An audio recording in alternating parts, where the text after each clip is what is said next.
Hey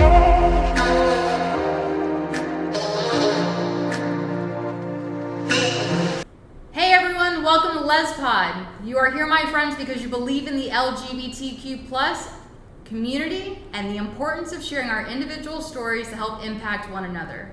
The goal of the show is to introduce you to people and ideas that are going to help motivate you to pursue your passions and inspire you to believe in yourself. Okay, we've had remarkable people on our show that are here to share their experience, strength, and hope with you. And today I'm honored and privileged to bring to you Miss Jessica Lamb. I'll welcome her to the show. Woo! Yes. All right. So, Jessica Lamb. Talk to me. You are a legend to me. Oh my goodness, am I that old? Yeah. No, but it's on. I don't think it's about the age. I think it's about the impact that you've made. Oh, well, thanks. Yeah, I came out during a time that was very difficult to come out, so. Yeah, let's talk about that. Let's just dive right in. Tell me a little bit about, your story, what it was for you growing up, how you discovered, who you really were. Yeah, well, I was born here in Miami, Florida, back in the early 70s, 1970 to be exact. And it was an interesting time. And at a very young, I was born to Cuban parents, young. My mom was 17, my dad was 18. They were, really young when they had me. So, but kids, kids back then were having kids when they were kids still. So yeah. It's not like today where we wait till we're like 30 or 40 to have kids, right? Right. But no, it was an interesting time. But at a very young age, my earliest memories were that of feeling that I was not in the right skin, that my body was not matching with what my brain was telling me. And but being raised in such a traditional, stereotypical Cuban Latin family, it wasn't something I could explore or even talk about, And it wasn't that I wanted to play with girl dolls, and it wasn't that I, was like so feminine that I, wanted to do the housework with mom kind of a situation. Hey, I don't want to do the housework with mom. But it was just one of those inherent things. I mean, my heroes of the time were people like Captain Kirk and Fonzie, Oh, really? Those That's are awesome. those are my heroes. But, there was like, Dukes of Hazzard and Catherine Bach and, Heather Locklear and all these beautiful women. It was one of those things that, yes, I was attracted to them because, folks, I was a lesbian trapped in a boy's body. Yeah. But it was more about, I want to look like them. How do they move? So MTV was brand new in the 1980s. So by the time I hit my early preteen years, I was watching MTV and just watching how women were moving, behaving, and I would, in the middle of the night. So that was the time of night that I used to do the girl things that I wanted to do. Right. And so I would shave my legs. I would fix my eyebrows. I had like this flock of seagulls haircut when I was younger, right? So my hair used to cover my face kind of like that, And so people couldn't see my eyes, and teachers would be like, "You can't see in class." I'm like, "I can see perfectly fine, teach," But no, it's not true because I could barely see. Right, my hair of in front of my course. face. But the thing is, though, is if you asked me to do that, you'd see perfectly arched eyebrows under there, and I didn't want anybody to see those perfectly arched eyebrows because, at 2:00 in the morning, I'd be with like, the fashion magazines of the time were Sears catalogs.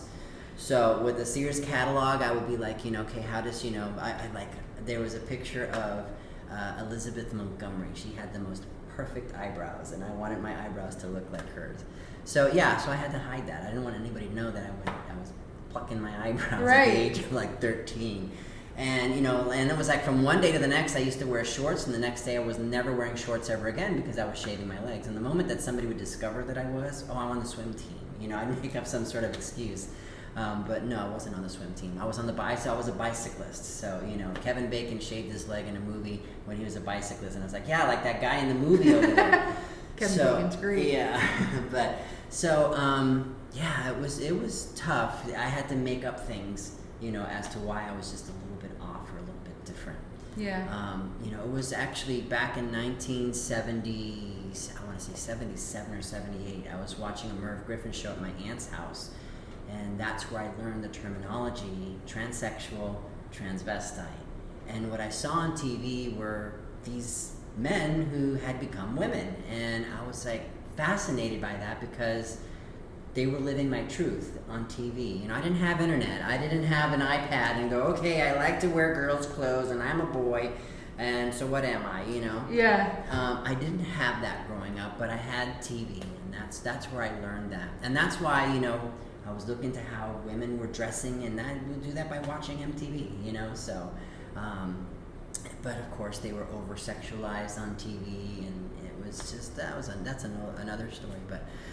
what was it like, you know, coming out to your mom? I know that you came out at the age of 13, right? I was about 13 or 14 years old when I came out. So it was, 3 o'clock in the morning. And what's really interesting, right? So not only did I, funny story. So here's one.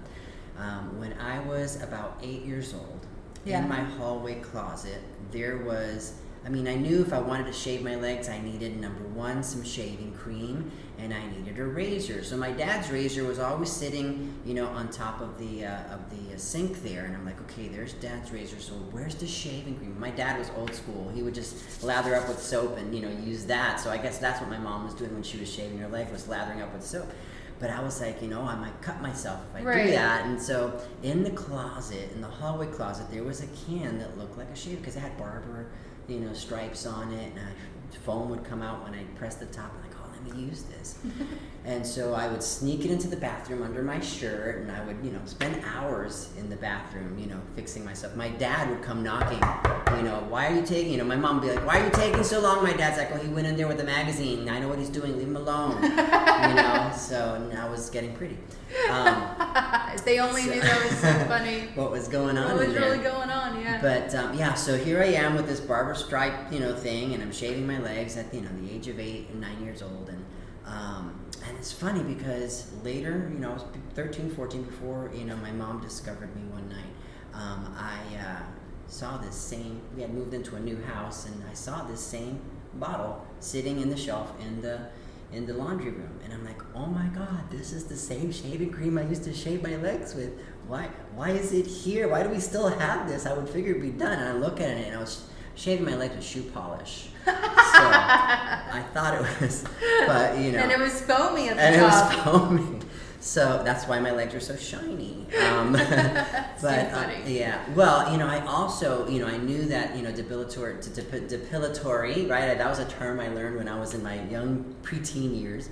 Again, I didn't have mom to ask these questions. If you're a little girl, you ask mom about these things, but not me. I'm like learning it on TV and stuff. Yeah. And I heard, okay, waxing legs. I'm like, okay.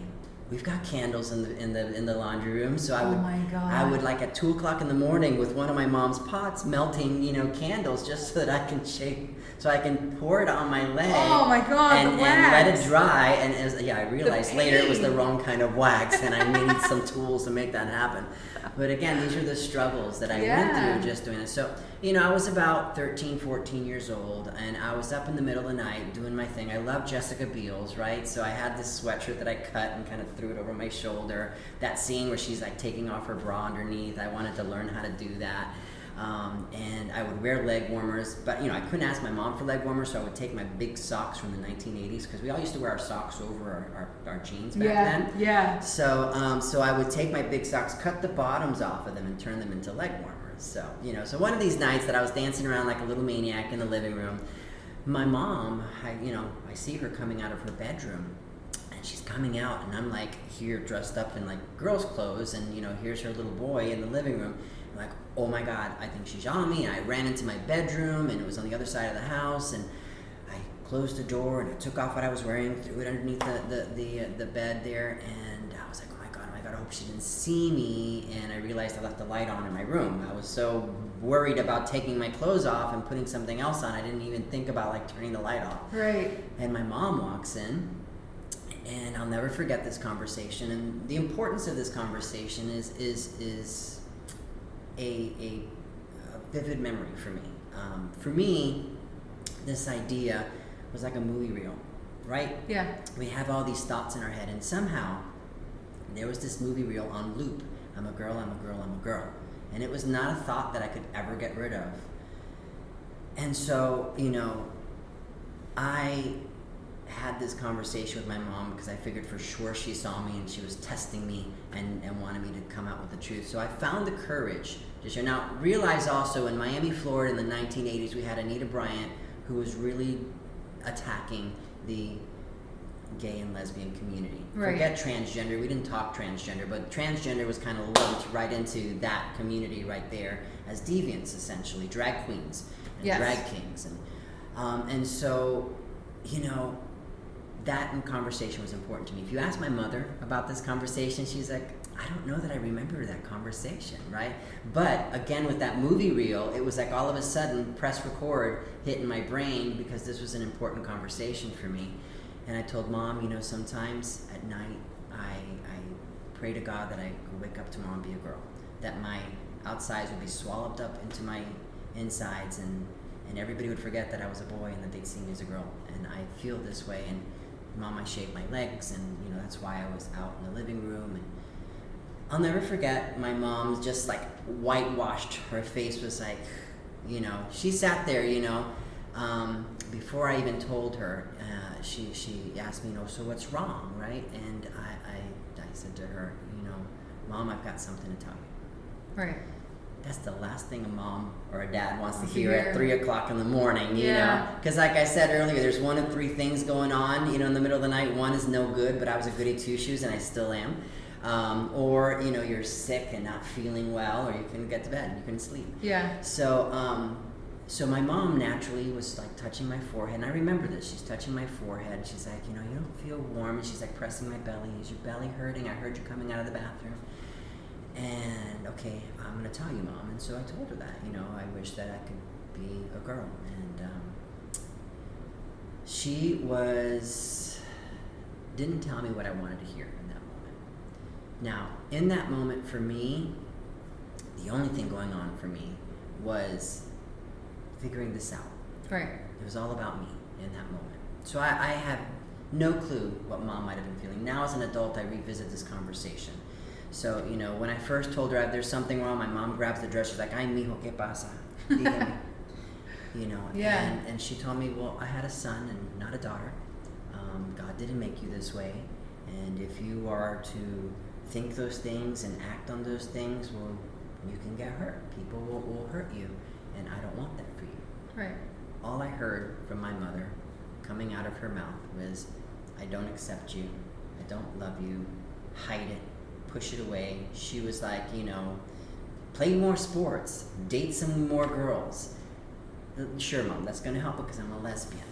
So, Right. And, funny thing is that, my mom always thought I was gay. Just turns out she's right, just not the gay she thought I was. Correct. So, Isn't that interesting? Yeah. But, and, later in life, when I came out in my 20s, she said to me, it would have been much easier for me for you to be gay than to be transgender, because by being transgender, when I'm trying to introduce my son, my daughter, it's hard for me because the moment I introduce you as my daughter and they know that I have a son, they're going to ask me to explain this. And so my mom internalized a lot of it, and she, thought she was responsible for it. She thought that it was her fault. Yeah. I can understand that. I think a lot of parents feel that way when their kids struggle. Yeah, and coming out to her at 13 or 14 with those words, and she said those things to me, and in my mind I was like, she doesn't love me, she doesn't, care about what I'm feeling. The truth is, she did. But I didn't hear what I wanted to hear. But in her mind, remember, we're talking about 1980s, 84, 85. Right. We didn't have internet. We didn't have support groups like that. We didn't have, the world has gotten better and more educated on this. That's why back in the 90s I decided I needed to make a difference and share this information.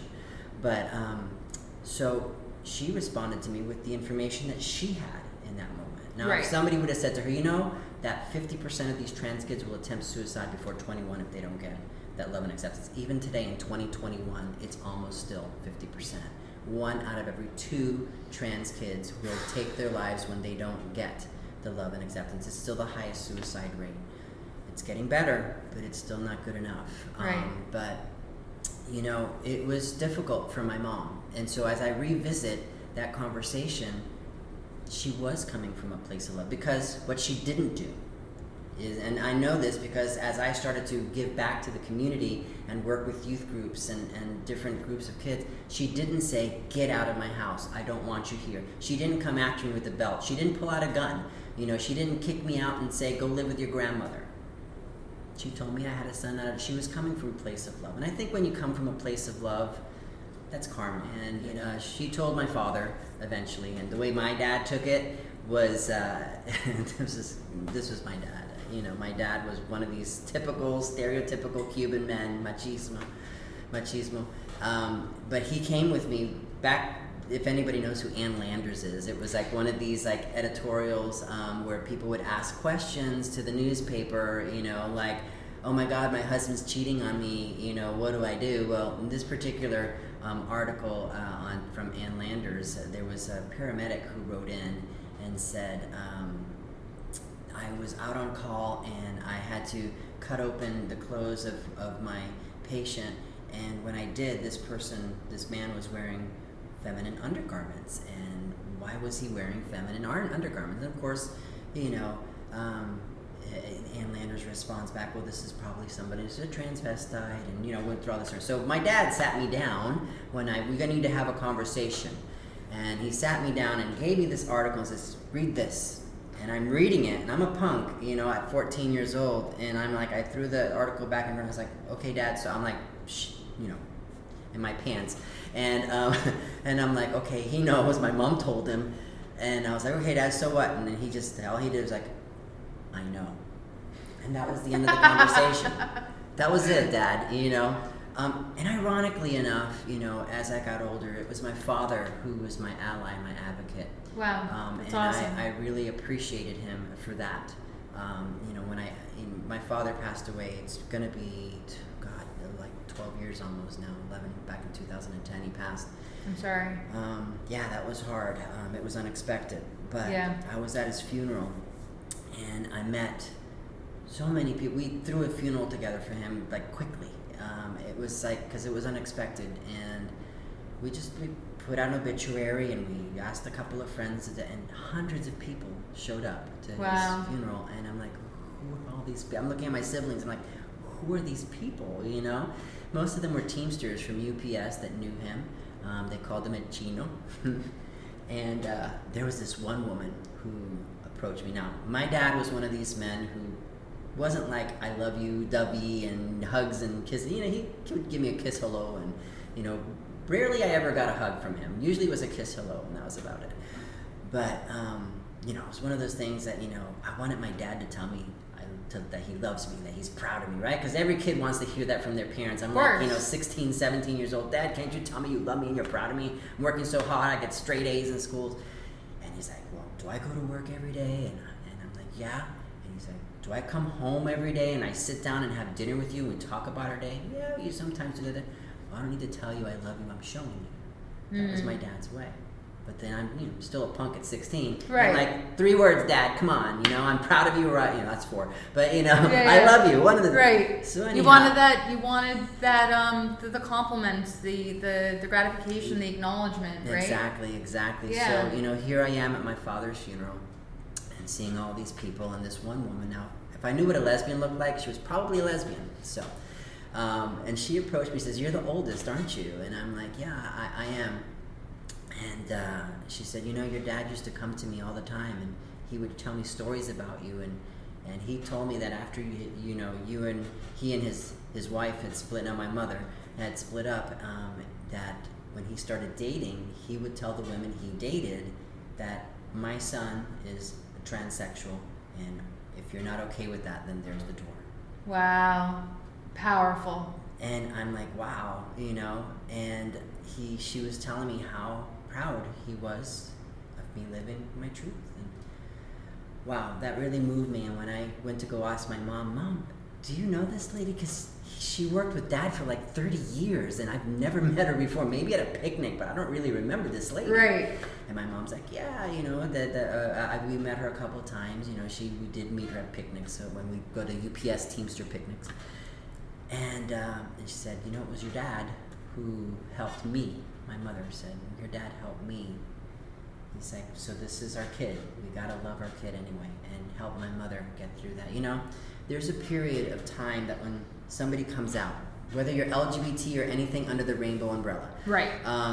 That there's this process for parents or loved ones or people that are close to you to come to terms with that, you know, and there's a process of mourning. There's a process of losing something in that moment. And in my mother's eyes, she lost her son. Yeah. And she had to go through that grieving process. Because I told you when I was 14, she shelved it back here in the back of her mind. And in my 20s, when I came out to her again, I was like, Mom, this is real. This is what's going on. I even wrote her a letter. She's like, I don't want to see you wearing a dress. And I'm like, okay, I don't need to wear a dress. It's okay, you know, as long as you love me. What's ironic is that, you know, flash forward 5 years later, and my brother's getting married, and she's like, we need to find you a nice dress, and we're in like Macy's shopping for a dress. And I'm like, I'm not comfortable in a dress, Mom, so a nice pantsuit would be great, you know? Yeah. So, and she's the one now chasing me with makeup because I look older than her. So, That's funny. Yeah. But, you know, she had to come around, and it was her process, her transition, if you will. Right. And, you know, to see the figure of the son that she had envisioned and lost, but to see the person that I eventually become. My mom is proud of me.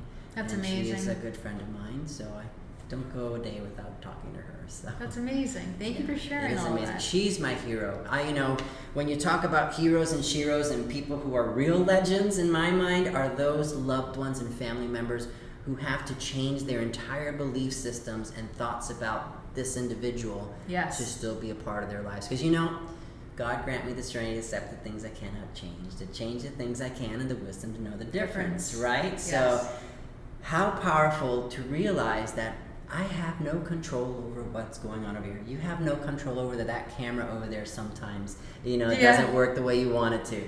So all you can do is react to it, right? Correct. You can decide how you're going to handle that situation. And that's the power you have. So you come out, I have the power to say, well, I'm transgender and I'm going to transition and this is my truth and this is my authentic self. But if you are my family member or loved one or my employer, you have your own belief systems. You've got no control over the decision I just made because I made that decision. You might try to control it and stifle me. Again, you're just reacting to that information, but ultimately you can't change. So either you decide to change your belief systems to continue to be a part of this person's life, or you choose to let them go. Right. Or cause them harm or damage. And that takes a lot of courage and wanting, and those are the wanting real to educate. heroes. Yeah. Are those people who are like, you know what? It's okay. Yeah. You know, let's work through this. That's amazing.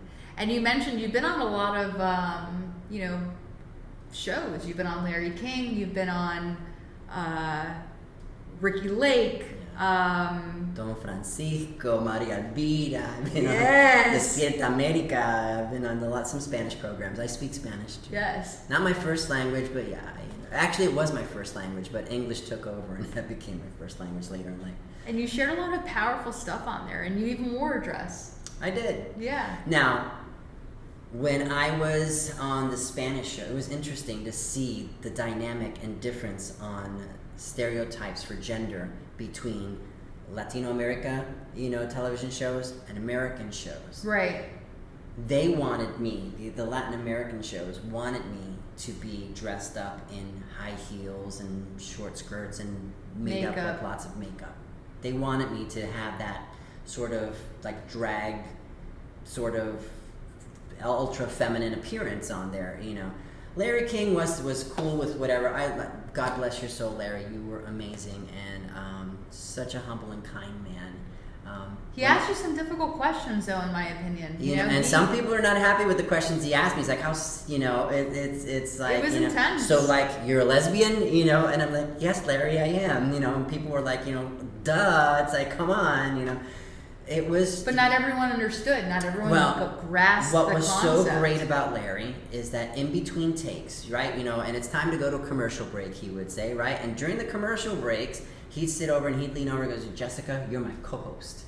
and he would say, that's amazing stuff, and he's there comforting me through Nice. and I said, that's a great story, I love that, and it's funny because I'm looking at Larry's got his suspenders, his little bow tie, but he's wearing skinny jeans underneath that desk with on this particular day, bright yellow Converse Canary sneakers. Oh, that's too And I'm funny. and I was kind of being a little sarcastic and funny, Larry, those are great sneakers down there, and it's so funny because he whipped up his sneaker and he says, yeah, I love to collect Converse sneakers, I have a whole closet full of these, and he's like there showing me, and then all of a sudden I see the countdown, 10, 9, 8, and he's still talking to me about his sneakers, and then as I'm like getting nervous, and all of a sudden he whips his foot back down, and we're back with Jessica, and it was such an amazing experience with him, and then he apologized later, says, listen, I know some of the questions I asked you were probably inappropriate or probably sounded stupid, but it's what America wanted to hear, and that's why he asked those questions. Wow.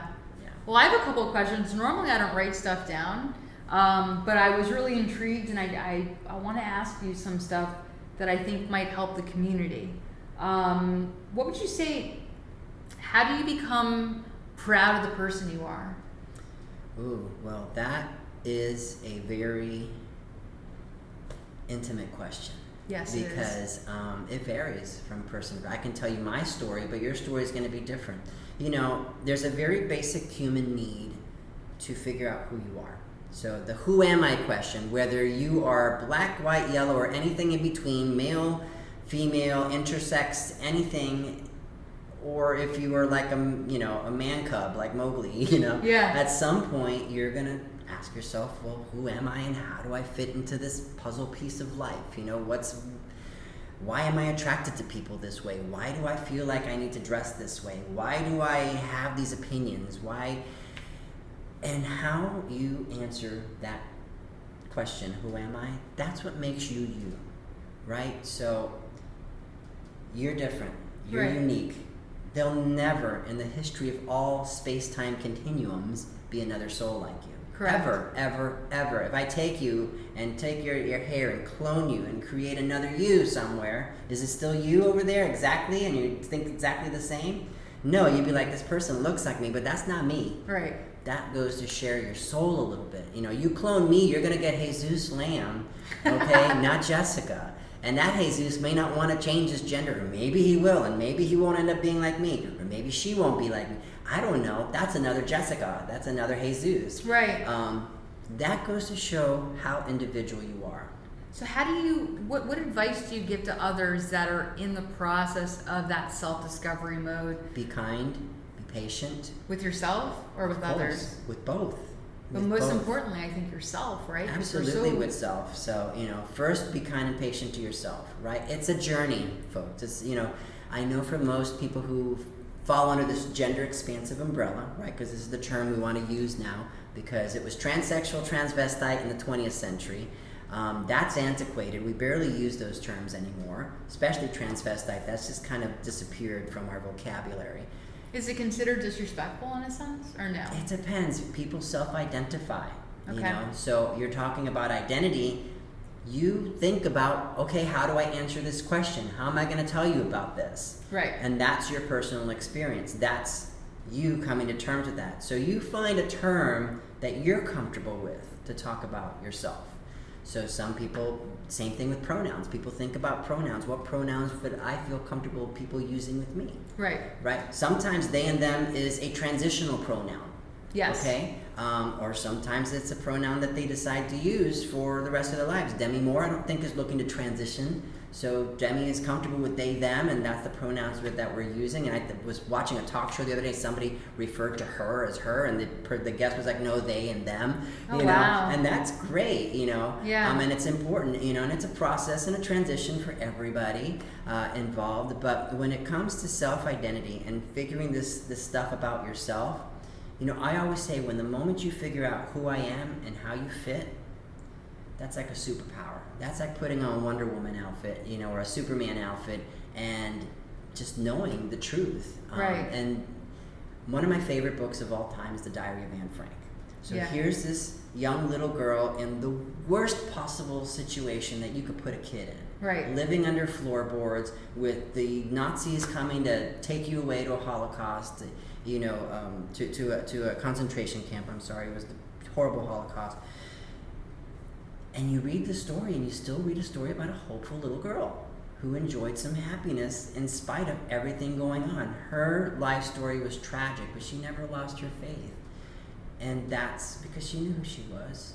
And I think it's just amazing that when you discover that about yourself, I mean, life, again, God grant me the serenity, things I can't change how that people are coming after me, saying these things, but I can control what I feel about myself. Very true. So. Very true. In time, right? We have to be kind to ourselves to be able to get to that level. So yes, of course, it starts with self, because you can be that change that you want to see by setting that example. You set examples for others. Correct. And that's how you enact some change. So, and it's okay to be who you are, just as you are, exactly as you are. So even if you're uncomfortable with what you see in that mirror, that person standing in front of that mirror is still you. So what is that person in that mirror, that reflection looking back at you, what is it about that person that makes you special? And that is the strength that you carry with you every day when you discover what makes you, you and special. Yeah. And I think some of our biggest insecurities are what make us us. What the things that we're the most insecure about are what people love about us the most. The good, the bad, the ugly. Yeah. So it's like those are the things that they're going to remember, the things that we were probably insecure about and talked about, but that they would really genuinely miss. And I think it's embracing those insecurities that helps us get to that place of self-identity. Yeah. And sometimes you're ahead of the curve. I knew this about myself back in the 1990s, and that's when I started my transition in 95. But I was not living in a world that was friendly to me. On the contrary, that's when we saw movies like Boys Don't Cry, about Brandon Tina and about trans people getting killed. And so, of course, my mom was petrified that somebody would, you're going to be on Larry King. Listen, I say AC and BC. When I say AC and BC, it's after Caitlyn and before Caitlyn. Yes. So, love or hate Caitlyn, she was an important pop icon in our culture, in our pop culture, to really bring this to the forefront. Right. So back in the 20th century, we had somebody called Christine Jorgensen. If you don't know who she is, you'd look her up. Now, certainly she was not the first person to have a sex change operation, is the way, oh my God, a man who became a woman, sex change operation in Germany, landed in the United States, and, But that was an important person back then because it put a face, I mentioned it to you earlier. You never really know the impact you have with the world, usually until after you're gone. It's people who remember the impact that you left. Most of us are still just trying to get by on a day-to-day basis, struggling with the same problems as anybody else. Yeah. And we do our best. So. What's something that you wish you could see more in the community as a whole? Goodness gracious! Well, it was the LGBT community when I was in the early 21st century there, and now it's LGBTQA, and we've gone through all the letters of the alphabet, so we've now put a big plus on there because we want Disney Plus, we got what is it? Everything's got a plus behind it. Everything's got a plus now. So now we want to be LGBTQ plus, so because we are more than, but. The message is the T used to fall off we used to say the T would fall off the table because when we were fighting for the rights to marry our same-sex partners or to adopt a child because, we're in a committed gay or lesbian relationship and we were fighting for all these laws, the one group of people that we forgot about were the trans people. And today in modern world, and, thank you, President Biden, for reinstating some of the progress we made during the Obama administration that, we get certain rights that we deserve to have because we're humans too, and we deserve the rights as any other person. We shouldn't be discriminated against, but we still are. Right. There may be laws out there protecting us now, but the bottom line is, do you have enough money to afford an attorney to go fight for your right? And most trans people just will fall back into the background and take it. And unfortunately that's been the case for more than a millennia. However, centuries ago, this was a culture of people that were celebrated. And that's, to me, is fascinating to see. That is fascinating. Yeah. We got to get back to that. Would be great. There was a time in our indigenous cultures where we saw two-spirited individuals, and these individuals were the most celebrated because, oh my God, they have the experience of both masculine and feminine, male and female. They embody both of these things. Surely this person's got some knowledge that they can impart with us. This is a special person.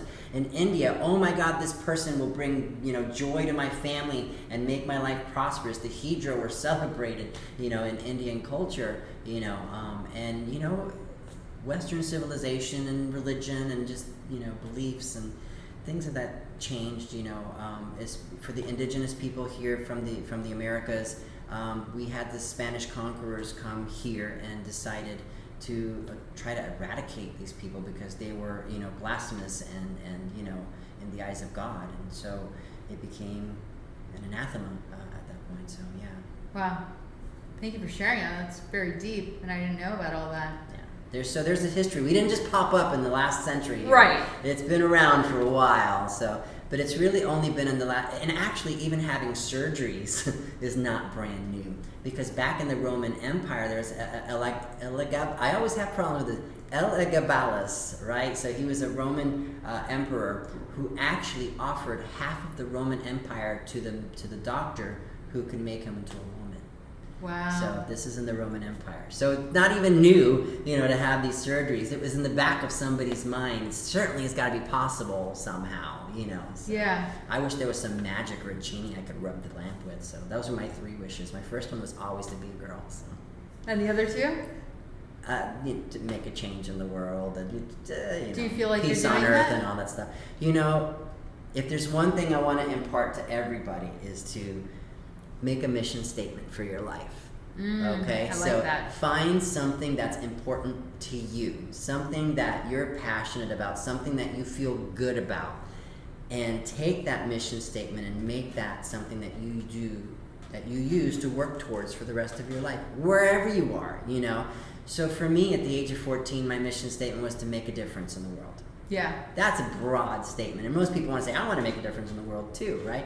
But how do you make that difference? Well, I was a musician, so I wanted to write a song that would touch your heart. That was my first make a difference. And I've come to see at the age of 50 now, 51, each decade of my life has been about creating that change that I want to see, which is why, in the, late 90s, I started doing panels and working with my dear friend, Dr. Marilyn Volker, and educating her, classrooms. She asked me, would you be on my panel and share your story? And I'm like, sure, kind of a situation. And, I did that for a long time. And that's why eventually the producers of Larry King, gave me a call and said, hey, and, I had to go through a vetting process. And of course, the more I was talking to them on the phone, the more I was like, can we fly you to California now? And I was like, sure, because in 2007, we didn't have a great deal of this representation. Here I was, because you heard about it.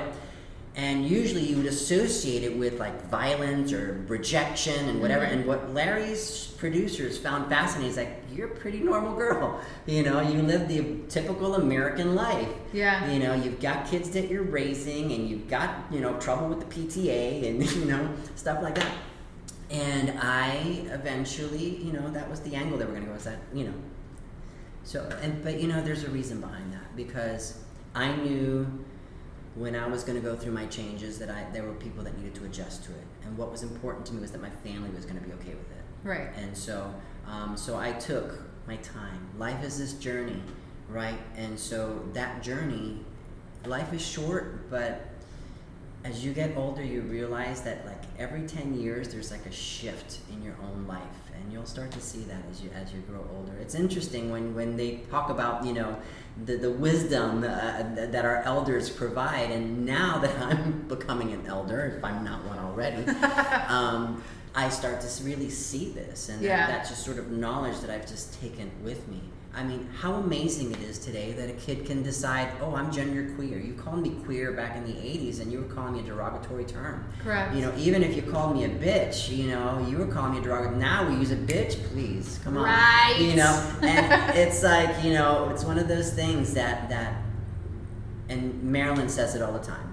She says to me, and this is not just Marilyn, but this kind of goes back to, what has been said over time, is that we stand on the shoulders of the people that came before us.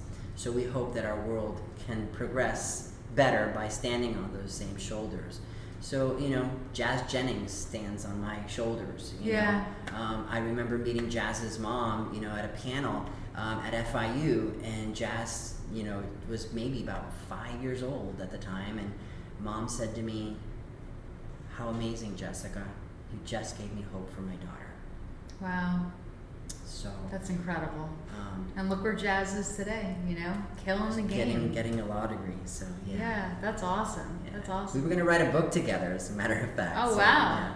A children's book, which I did eventually publish, but yeah. And share that with us. The Adventures of Tina and Jordan. So we'll have to check that out.